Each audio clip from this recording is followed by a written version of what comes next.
So good afternoon in Scotland and the rest of the United Kingdom. Welcome to this event from the Asia-Scotland Institute. My name is Martin Perbrick and I'll moderate the discussion today. With us is Roddy Gow, Chairman and Founder of the Asia-Scotland Institute, also calling in from bright and sunny Edinburgh, Scotland today. And our focus for the panel discussion is what next for Pakistan. Obviously, this question has been brought to the forefront of our minds after the removal of Imran Khan as Prime Minister of Pakistan, following a vote of no confidence in the National Assembly, which has again raised concerns about stability and the possibility of violence in the country.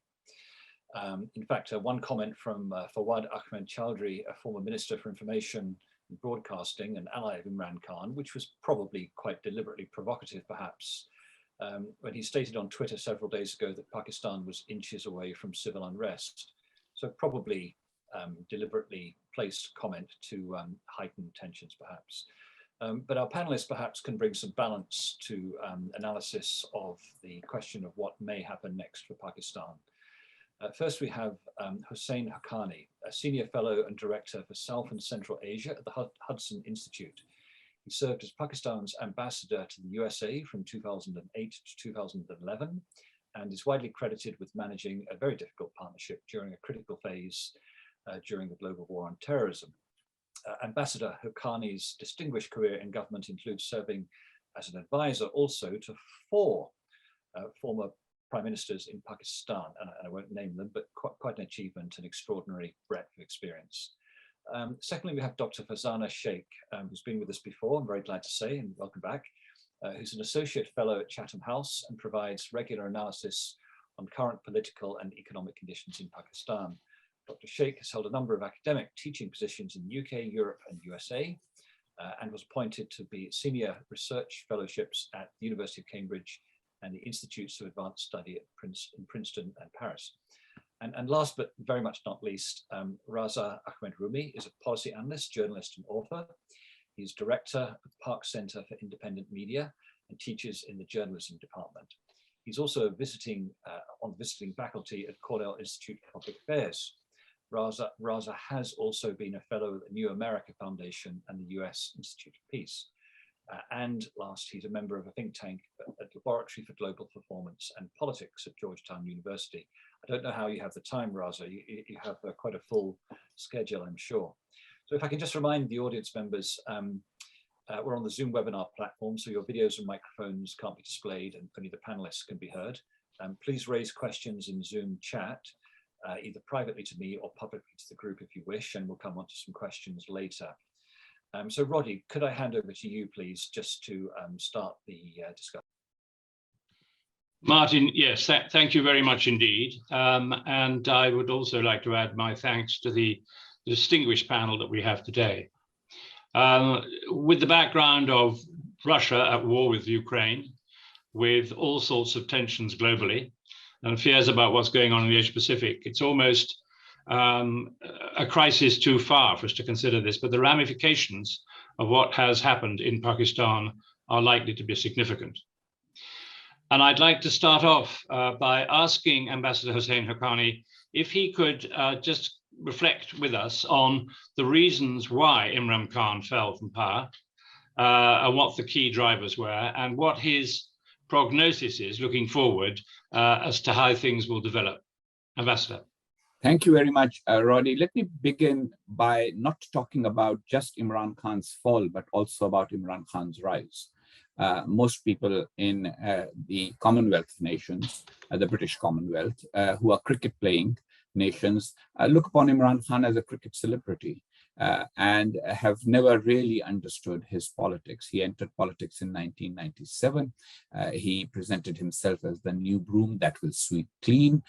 He railed against the major political parties as inherently corrupt, and as time went by, also as traitors to the country. He articulated a populist version of what was essentially the Pakistan military's national narrative historically.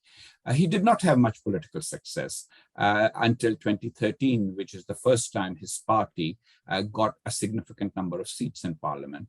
And in 2018, he won a plurality, not an absolute majority in parliament.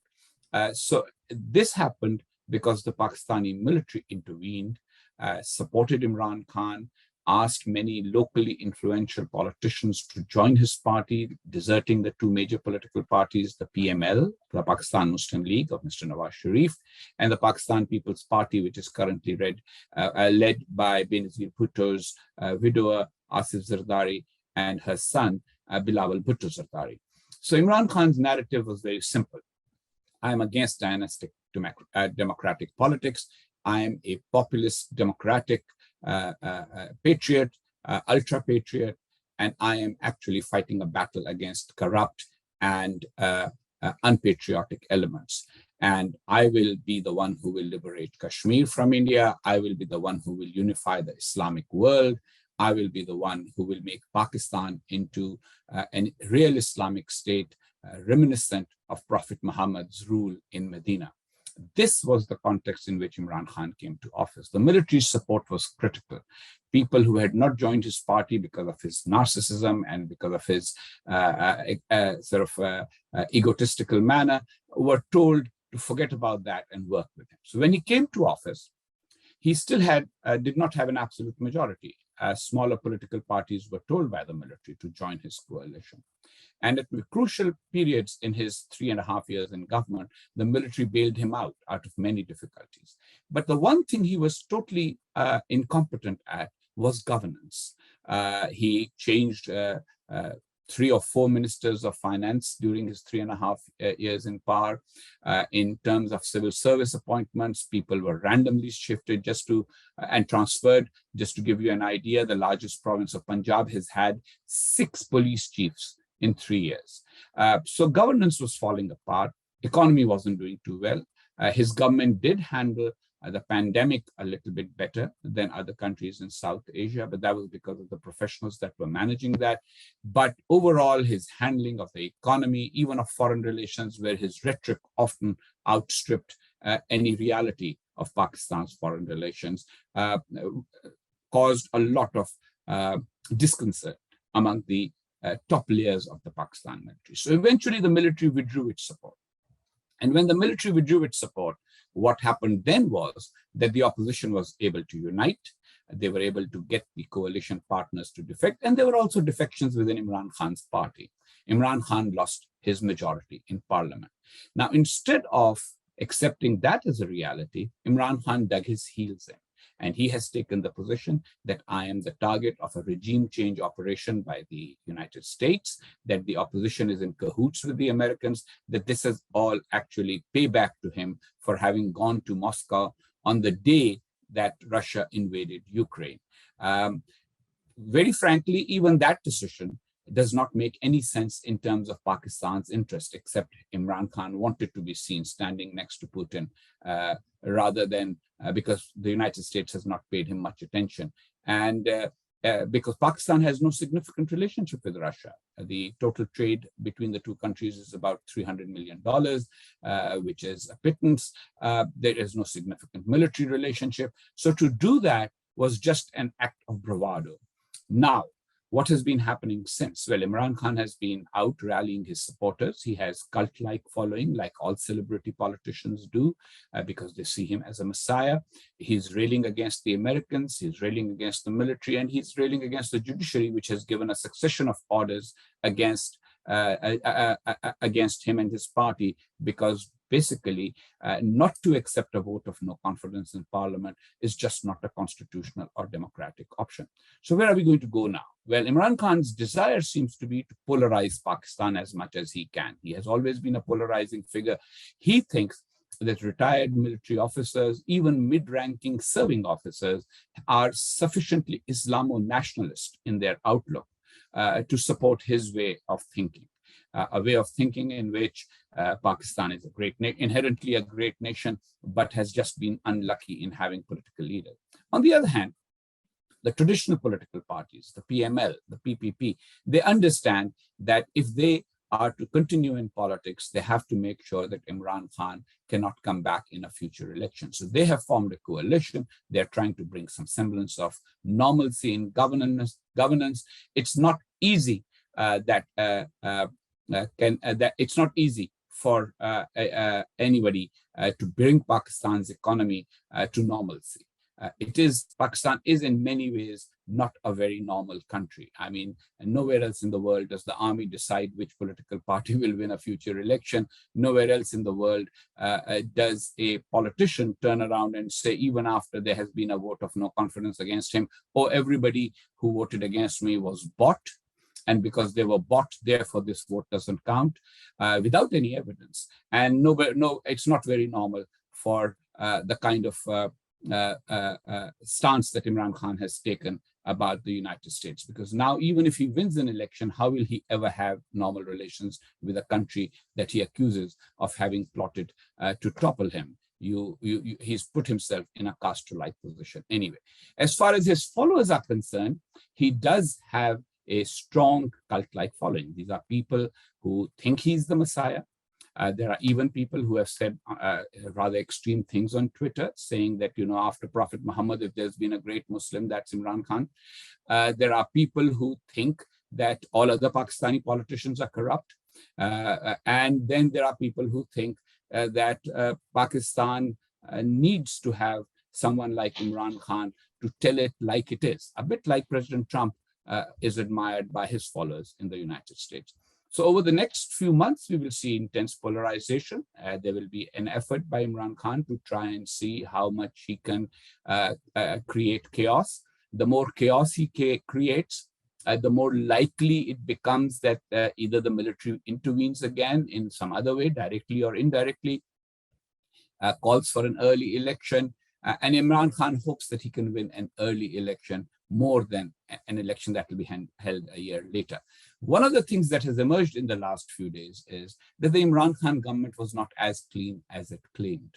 A lot of corruption scandals are actually similar, a lot of corruption scandals are emerging. Now, Imran Khan's supporters argue that all these opposition politicians, they were charged with corruption, but the fact remains that none of those charges were proved. You had 3.5 years in power. You could have at least convicted 1 or 2 people. No significant convictions came forth. The cases just kept going on and on. It's a typical phenomenon in Pakistani politics. Charge the people with something, and you don't have to prove it. You just have to continue to make the charge. And now Imran Khan's supporters are really in what can best be called gaslighting stage. They are talking about things that are just not there.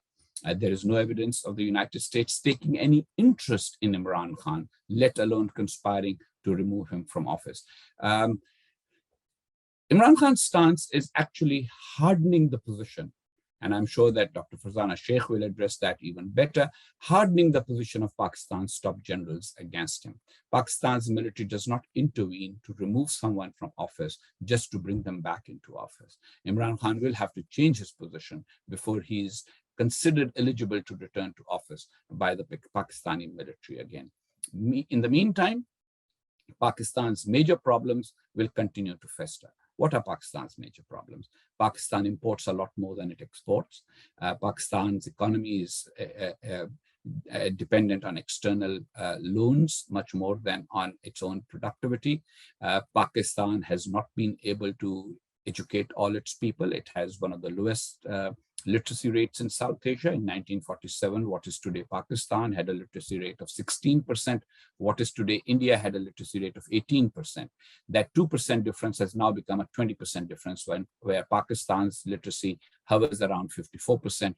India is at 74%. And Bangladesh has done much better after independence from Pakistan. None of those problems will be resolved just by railing against corruption, railing against the United States, or railing against India. And that is a major, or talking about Islam's great glory from the past. But that is a difficult thing for a lot of Pakistanis to understand and accept, because Pakistan has over the years created a school curriculum in which people are taught something called Pakistan studies, in which there is a very rosy picture of Pakistan's history, one that does not take into account the need for the supremacy of the constitution. Pakistan has had 3 constitutions. in 75 years. It has had 4 direct military interventions, multiple military, indirect military interventions. Its recognition around the world is more as a crisis state rather than a normal state. And I don't think any of that is going to change, irrespective of what Imran Khan's many admirers and a lot more critics say.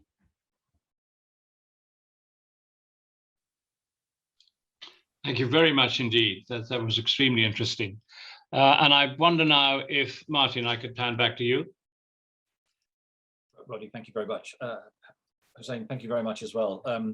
Obviously, as you said earlier, perhaps placing our faith in someone just because he was a good cricketer isn't particularly good political analysis. Could we come on to Fazana now? Fazana, I'd just like to read something that I think you wrote in an article recently, and I quote, "Regime change in Pakistan is unlikely to herald the onset of a fundamental shift in civil-military imbalance."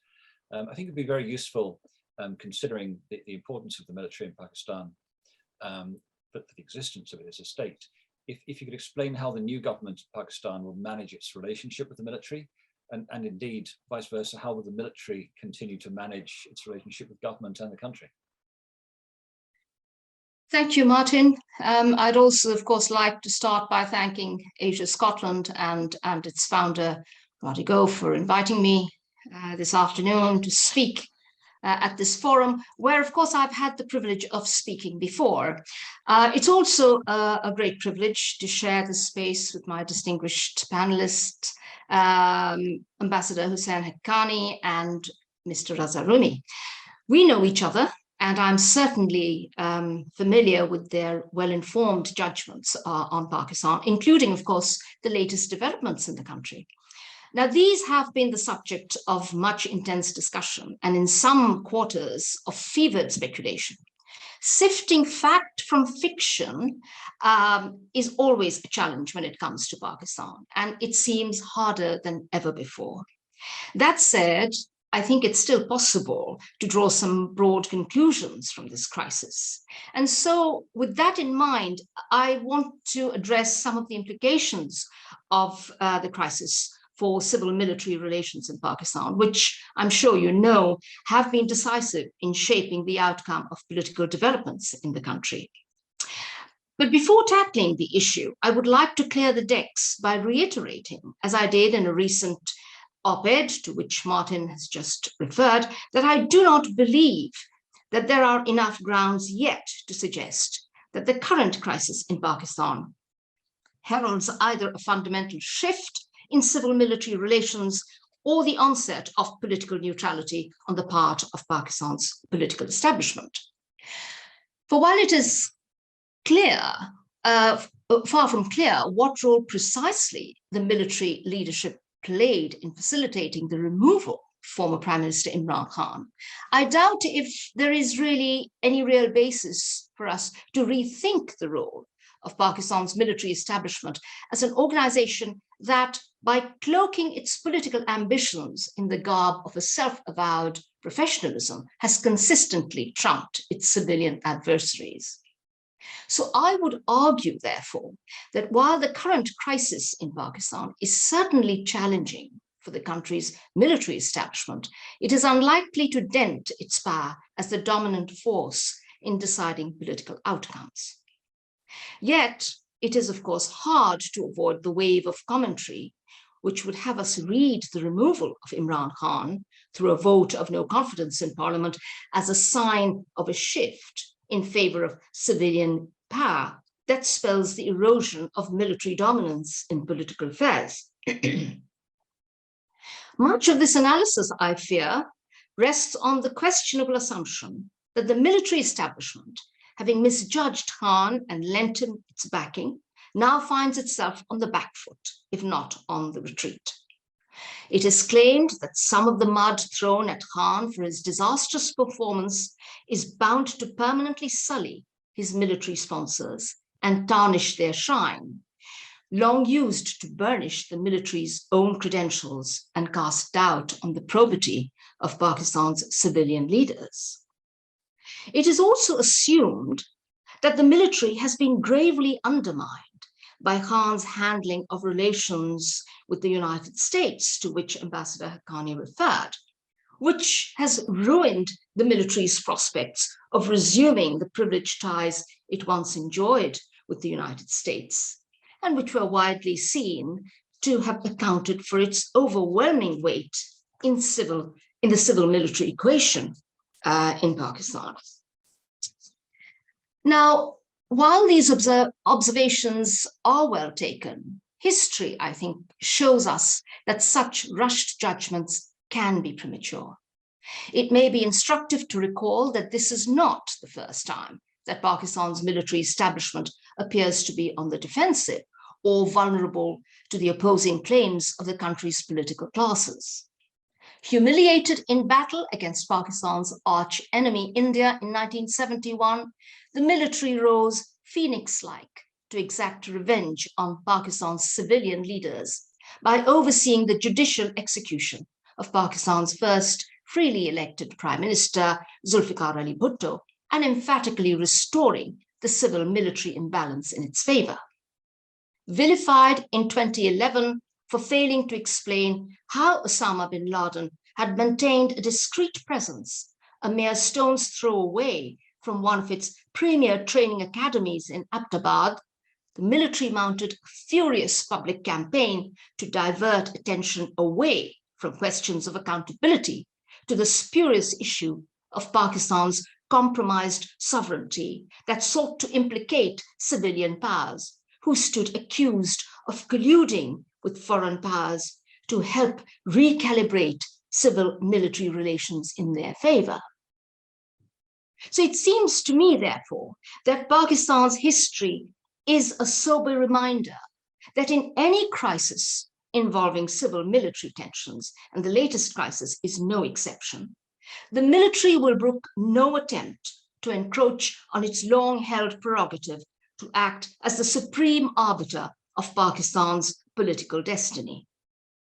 What is more, Pakistan's civilian leaders understand this. While Imran Khan may be seen by many to be playing a dangerous game by taking on the military, it is worth noting that his ire, if not that of his followers, is directed not at the institution as such, but at individual leaders within it, notably one man, Army Chief General Bajwa, who he blames for orchestrating his ouster.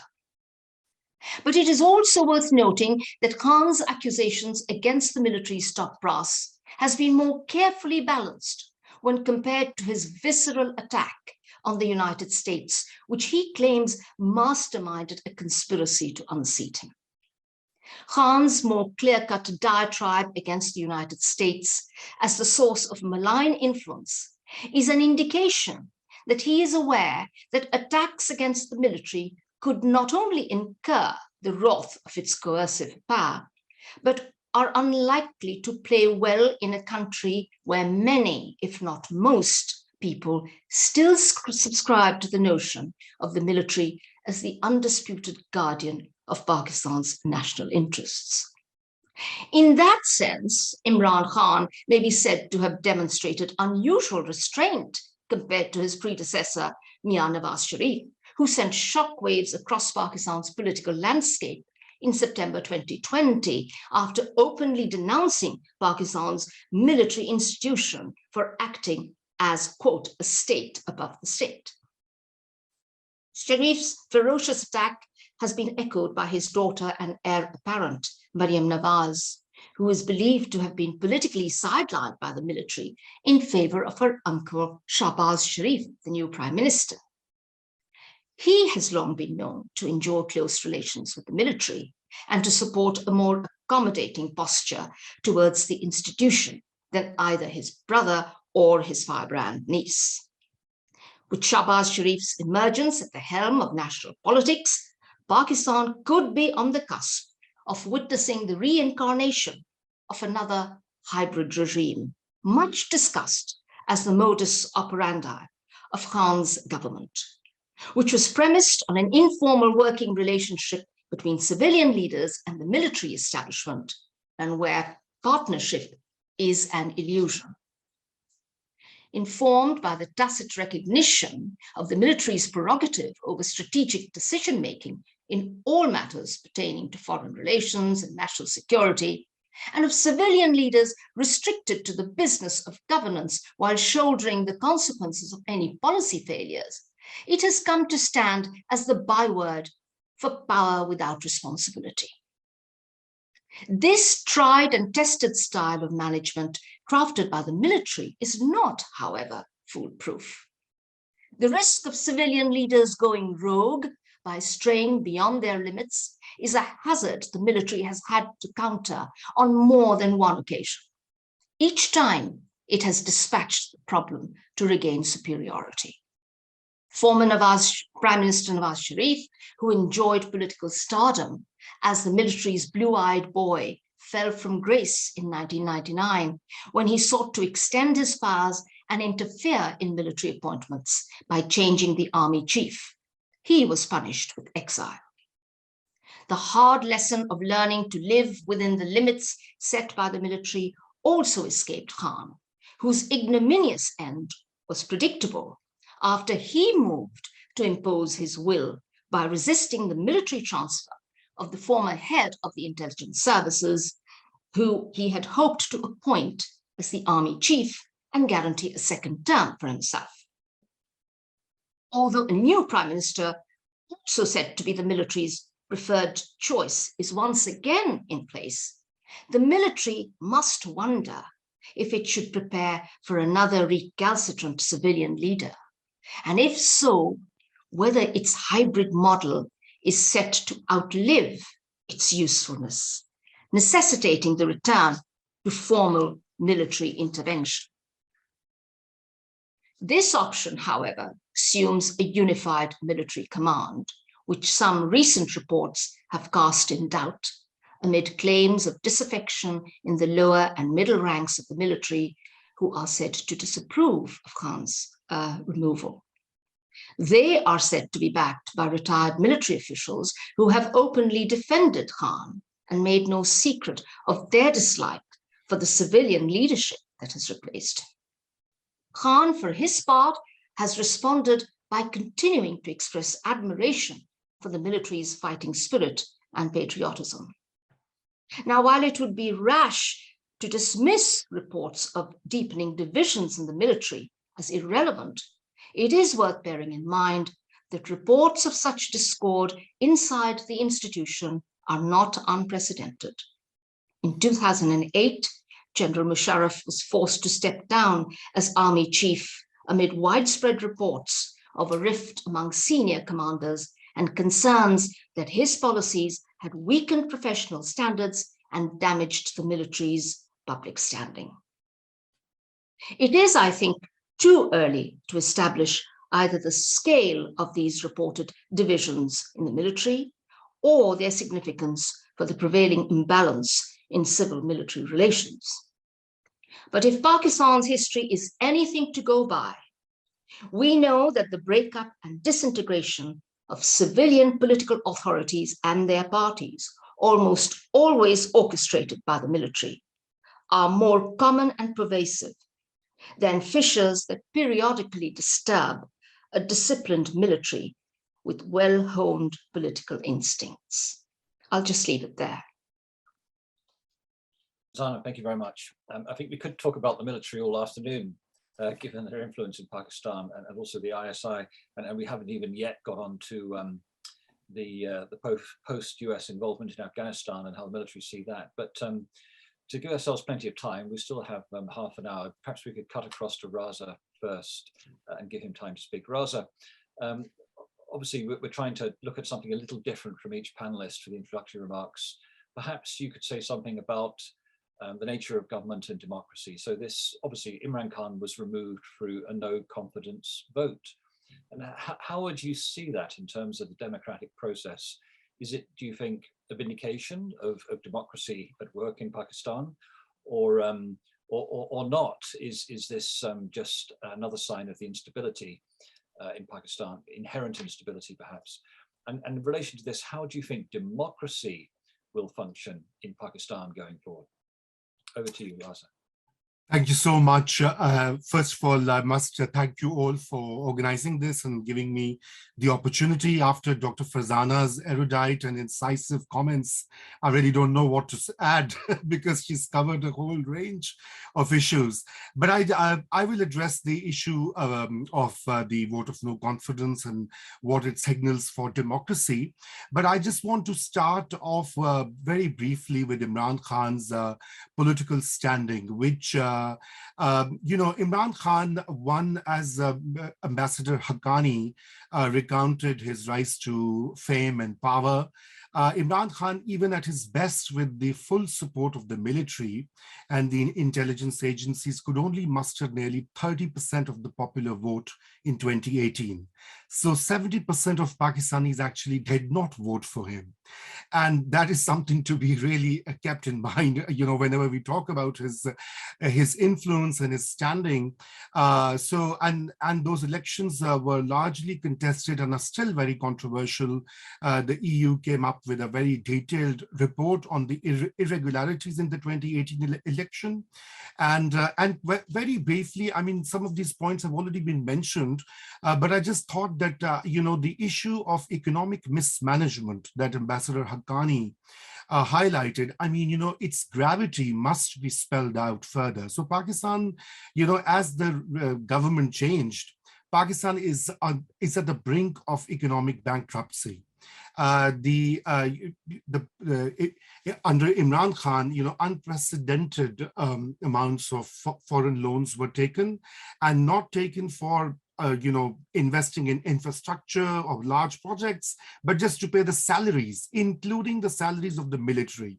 So you can imagine how worried the benefactors, the erstwhile benefactors of Mr. Khan must be, that when their own handpicked prime minister and his administration had brought the country to such a brink, whereby 60% of the defense budget had to be, paid through external borrowing. It was an alarming situation. But on the other hand, in the past 3 years, Pakistan has also undergone high levels of inflation. Pakistan is, I think, the number 3 in the world in terms of the inflationary pressure, and highest in South Asia. While it's a global trend, particularly after COVID, etc., the inflationary pressures are really, really historic as we speak. And part of it has to do with how the economic management took place under PM Khan. So these 2 points I just wanted to highlight. They became the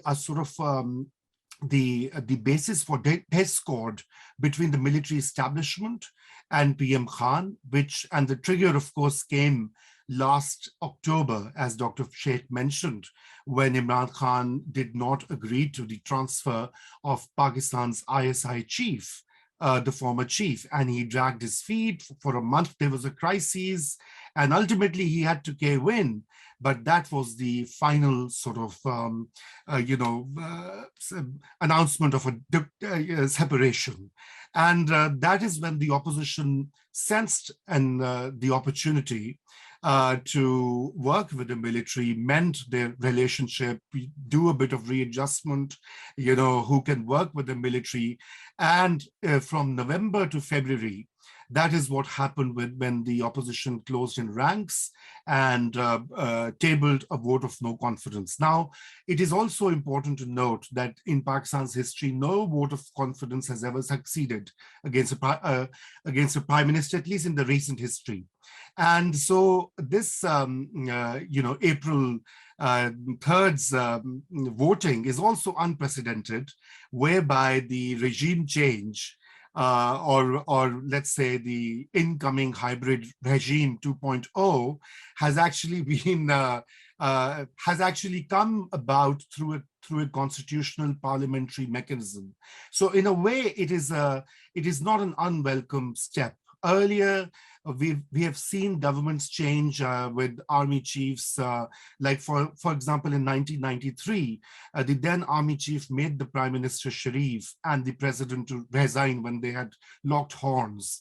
On other occasions, they go for a direct coup, but this time this was a constitutional process, and the Supreme Court of Pakistan, which again has a very, very controversial history in terms of upholding democratic norms or even the Pakistani constitutional norms, also upheld the constitutional process by allowing the vote of no confidence to take place when Mr. Khan tried to scuttle it by calling all his opposition MPs as traitors.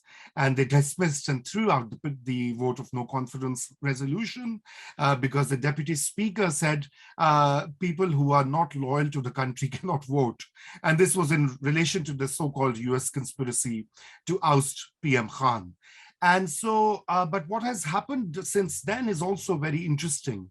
Some of that has already been elaborated by the other panelists, in particular, how there seems to be a division within Pakistan's civil and military bureaucracy, within the middle ranks or lower ranks, or, you know, with a lot of retired army generals, brigadiers, or even civil servants, former civil servants, you know, coming out in the open and saying Imran Khan has been ousted unfairly, he was great for the country, etc., and the country must move to an immediate election. And the reality is that Imran Khan, even if the elections were held tomorrow and they were fair and free, it is highly unlikely that he would be able to form a majority without the direct intervention of the military. And I gave you the reason because his support base is very narrow. It is limited to urban middle class in Pakistan's large and small towns. It is, of course, predominantly visible in overseas Pakistanis or Pakistani Brits or Pakistani Americans or Pakistani Europeans, because they all are sort of linked to that class. So their class interests and their worldview is pretty much similar. And then Mr. Khan's party has always been very ahead of the game in terms of technology. So it would be a bit unfair to draw comparisons, but in the 1930s also we know how technology and the use of radio played a very important role in promoting a particular ideological or you know, nationalist message. And today's social media platforms, you know, like Facebook, Twitter, you know, where and YouTube, where Imran Khan supporters are sort of very, very active, very visible, and dominate those spaces, tend to create this impression in that bubble that there is some kind of a revolution underway in Pakistan. People are out on the streets. So there have been doctoring images of his rallies. I mean, he held big rallies, no, undoubtedly, but far bigger rallies have been held by other politicians in the past. But they have been, you know, sort of doctoring those images, using some football matches, images from Senegal and other parts to highlight and amplify how widespread that support is. And part of that also influences the urban middle class in Pakistan, which is very active on social media now, including those in the civil and military bureaucracy. So it's a very, very interesting use of these digital platforms. And I can see some of the comments here in the chat are also referring to the big rallies he has held, etc. And those rallies, I mean, you know, are not as big as they look on Facebook, for example. So, and finally, I would like to add here that the, you know, anti-Americanism is a really popular slogan in Pakistan. It has been so for years, and I don't want to go into the details. I mean, there are historic reasons for that. That is something that has been used earlier by the Pakistan People's Party, and there's Zulfikar Bhutto, his daughter, shunned that platform and that sloganeering. But it is something that has also been cultivated by sections of the establishment within the Pakistani popular opinion, because it has always been the left hand goes and becomes a frontline ally, and the right hand says, no, no, no, we are nobody's slaves, and we are a sovereign, independent country. So it's that tension that Imran Khan is also playing up. Although no such evidence has come to light yet, but many Pakistanis now, at least in the urban middle class, think that there was some kind of a regime change orchestrated by the United States or its emissaries within Pakistan's military and other high places, and that of course then creates a big tension. Dr. Sheikh has really articulated the current tension between former PM Khan and the military. But I think what is happening is that what Imran Khan has forgotten, and what many of his followers also forget, that the military has withdrew its support. It did not directly intervene in getting the vote of confidence together or cobbling this ragtag coalition. It just withdrew its support. And it was as simple or as quick as that. And that was an institutional decision.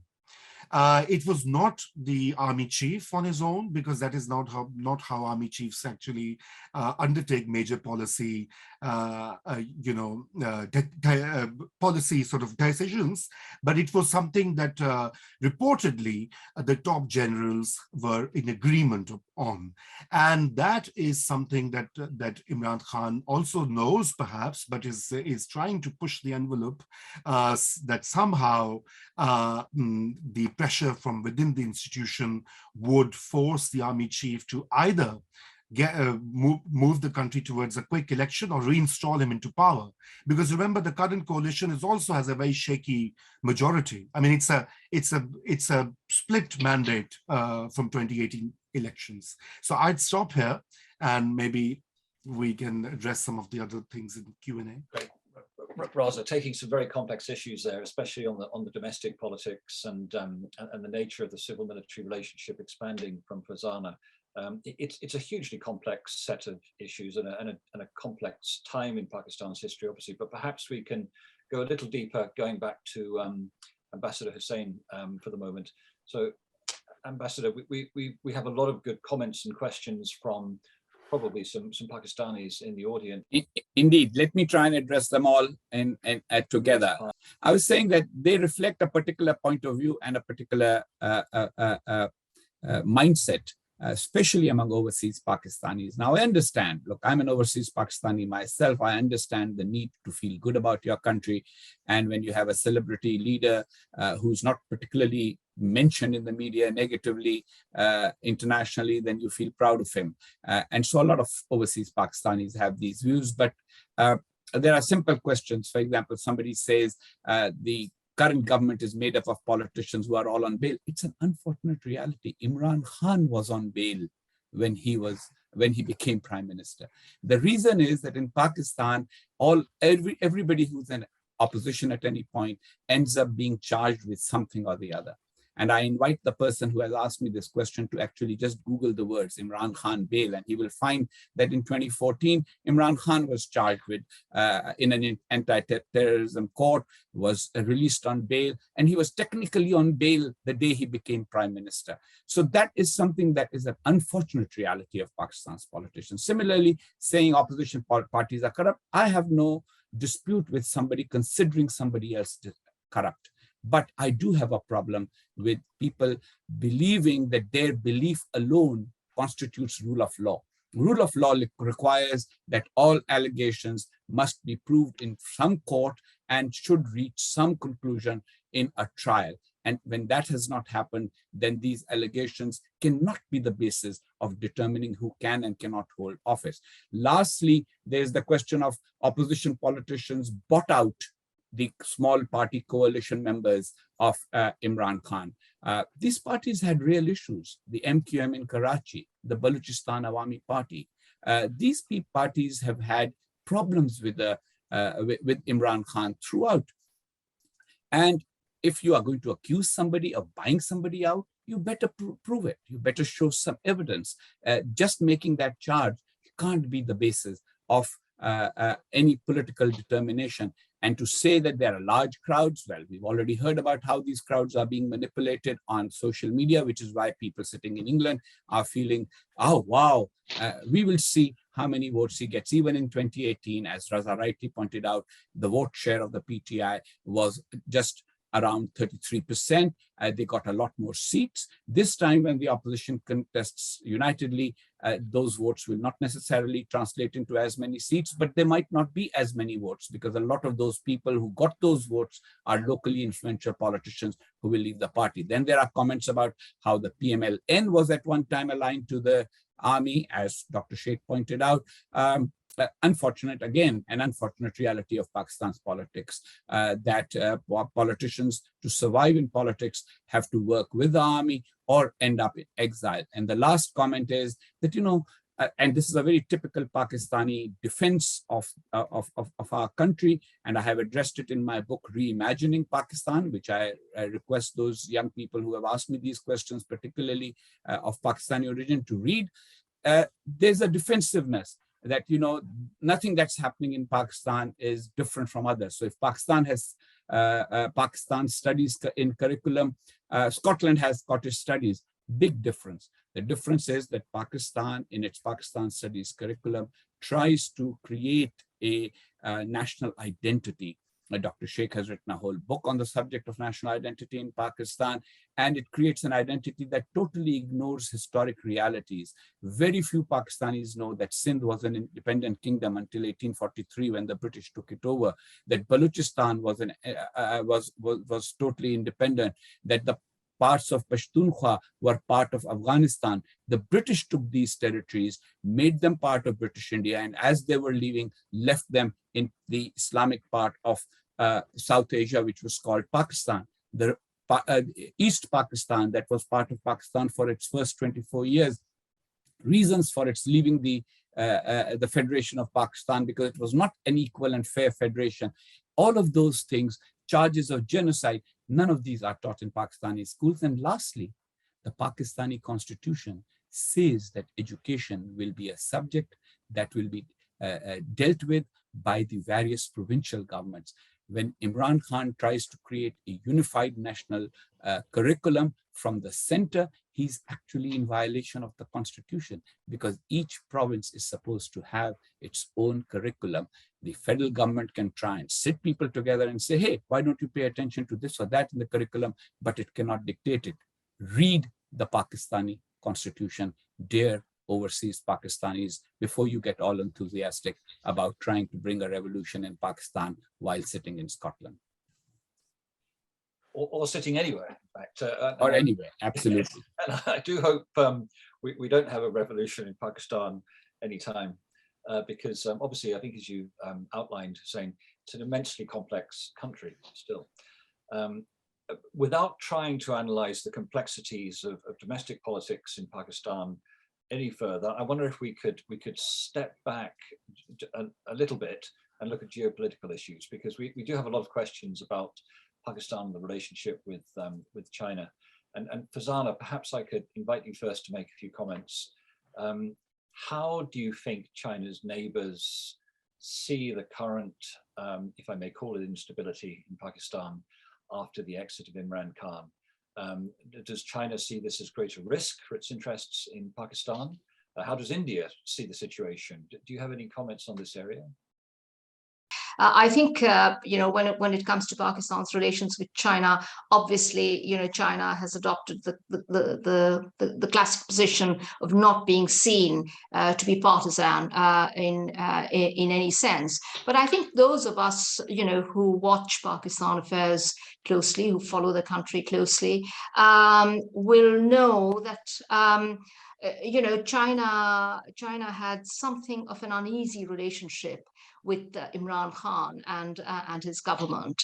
And certainly, before Imran Khan stepped in as Prime Minister, he was known publicly to express reservations about China's involvement in Pakistan. A lot of that was toned down after he took office. But I think, having said that, also it's no secret that China was not happy with the way in which some of the projects under CPEC had slowed down, and it just seemed to confirm the view of many that China was altogether much happier working with the PMLN, and saw leaders in that party as being altogether more administratively adept than anything that Imran Khan could offer.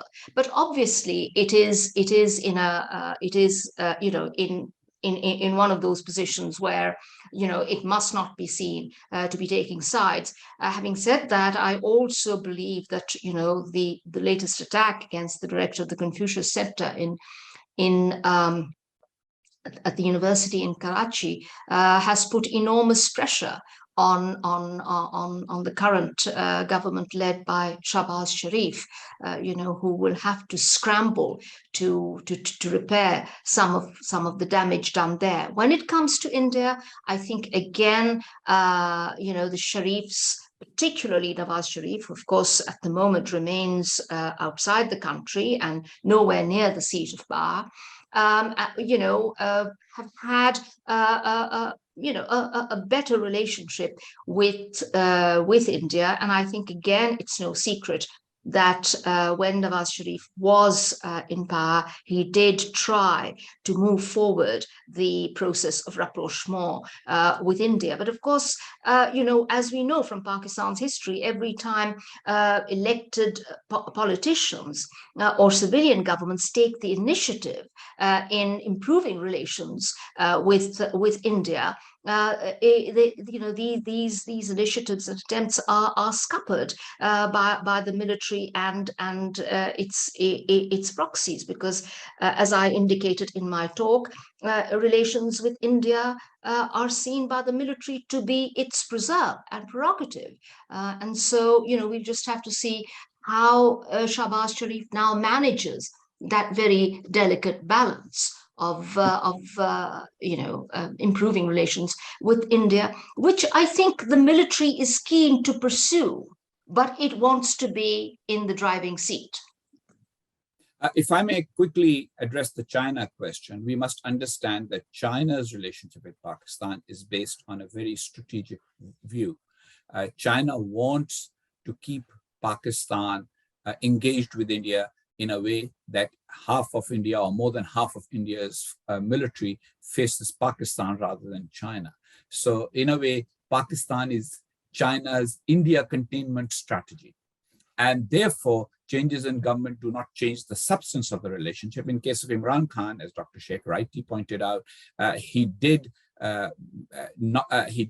ruffle feathers in Beijing, but then he ruffled feathers everywhere. The Saudis were upset with him, the UAE was upset with him, many traditional Pakistani friends were upset with him. And so to the extent that there was a personal factor there, that will be gone in the China relationship. One more quick point I would like to make is somebody in the Q&A asks a question: if Imran Khan is unlikely to win the election, why is there resistance to elections? There is no resistance to elections, my friend. You are reading too much of Facebook posts by PTI supporters. The opposition actually is committed to holding elections. It's all about the timing. Imran Khan wants the election day after tomorrow, partly because his party coffers are full of money right now. He's coming out of government and he's got an issue which he thinks will be a winning issue, which is anti-Americanism, whereas the opposition would rather stabilize the economy, have something to show for itself, and then go for elections. And the Election Commission has said that it cannot hold elections before next year. So that is a totally separate subject. Imran Khan, of course, will continue to say elections tomorrow. But then if he really wanted elections tomorrow, he had that power when he was prime minister. The moment the vote of no confidence was talked about, he could have dissolved parliament and he could have set an election date of his choice. He did not do that. Why did he not do that? I'm sure that was because, as his former interior minister has said only yesterday on television, the party was not sure of its performance and was not sure that it would win. And that was the major reason. There's also a question about anti-Americanism. The anti-Americanism in Pakistan stems from a state-cultivated narrative that America has never stood by Pakistan when it comes to India and Kashmir, and that is the real issue. Thank you very much for saying it. Particularly important, I think, your point about the relationship with China and offsetting the balance with India. And you lastly came on to a point that I'd like to put to Raza, I think. Nice segue there, thank you, about the elephant in the room, or perhaps the elephant that's no longer in the room or no longer in the region, the USA, after the withdrawal of the US military and other allied military from Afghanistan. How do you think the US government sees the current situation in Pakistan? And is there any possibility or likelihood they might seek greater engagement? Well, I mean, I think Ambassador Haqqani would be more informed than me, but briefly, I think their official response has been really encouraging so far. So they've welcomed the new government. They have accepted it, you know, and what in the formalese express their intent to work with it.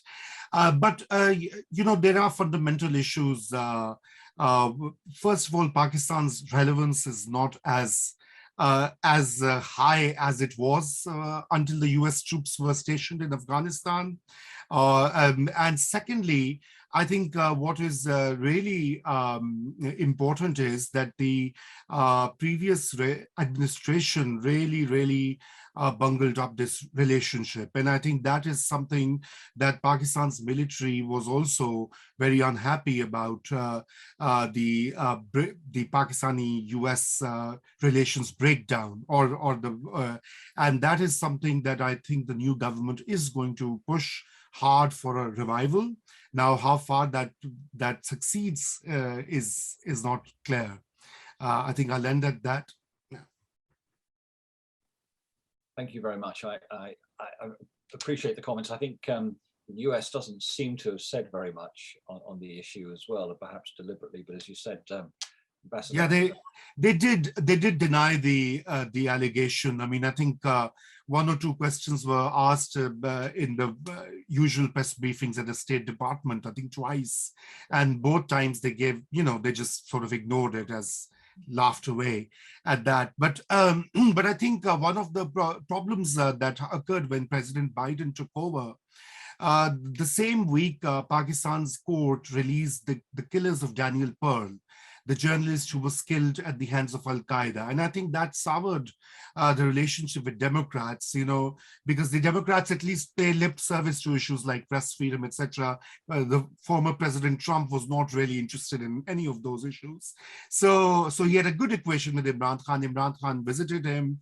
He was, you know, he dined at the White House. He came back to Pakistan and said, my trip to America was so successful, as if I've won the World Cup again. So, and yet the same president, I mean, the same government became his arch enemy. I mean, you know, it is just, I mean, Imran Khan's attempt to derail the constitutional process, his popular, you know, this narrative of a conspiracy is so much close to Trumpism. It is uncanny, you know. It is because we have been through a number of Trumpian moments in the recent months, you know, with Imran Khan's brazen lies, and his supporters, unfortunately, also act in a similar way. They completely believe in everything he says, you know, and that's the cult sort of relationship that he has. It's a cultish group, not a political party per se. Don't worry, Raza, the cult of political leadership is present in all of our countries at the moment, so not just Pakistan. Ambassador Husain Haqqani, I think perhaps could we give you the last word? What next for Pakistan, in your view? Well, Pakistan will have a period of intense political polarization, and there will be a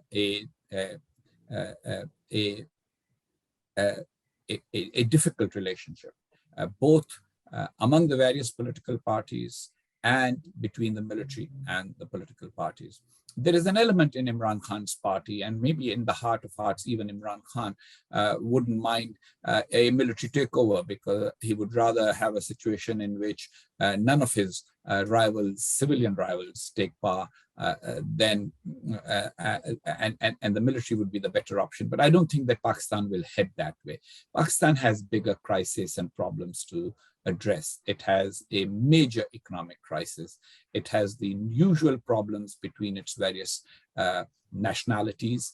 And then it has a huge problem on its hands in the form of the Taliban, who have stepped up support for the Pakistani Taliban, and the Pakistani Taliban have stepped up terrorist attacks inside Pakistan. So the sooner the Imran Khan distraction is put aside and the nation gets to working on its real problems, generating wealth, making sure that the economy functions, making sure that Pakistan has normal relations with other countries, including Afghanistan and Pakistan, the easier and better it will be for Pakistan. But unfortunately, historically, Pakistan's leaders have not always chosen the easier and better path. Ambassador Haqqani, thank you very much. And Raza, thank you also, both of you. It's a privilege to hear you for the first time. And it's a privilege and a pleasure to see and hear Farzana again. So with that, Roddy, can I please hand back to you for closing? Yes, you can, and thank you, all of you, for this very interesting panel. Those of us who had been hoping for a sort of an uncomplicated, optimistic solution that a revived and refreshed Pakistan would come back over the horizon and give us cause for joy and hope, will not have heard that today. But we do hope and look to Pakistan and its leaders to work towards some sort of acceptable solution, to create stability for the future, to give us hope for this very substantial, if economically challenged country, which, as I recall, in 1947, at the time of the creation of India and Pakistan, the Pakistani economy at that time, I think, was stronger than that of India, and it's lost its way since then. But whether optimists or pessimists or realists, you have all given us great food for thought. And for those who will not have been able to capture this live on the webinar, we will be sharing with you the recording and then putting that on YouTube. So on Martin's behalf and on behalf of the whole team at the Asia Scotland Institute, whose inner mission is to educate and inspire tomorrow's leaders in Scotland and elsewhere, who will be working and living in this, the century of Asia, thank you for your extremely helpful and very perspicacious comments about Pakistan. Thank you.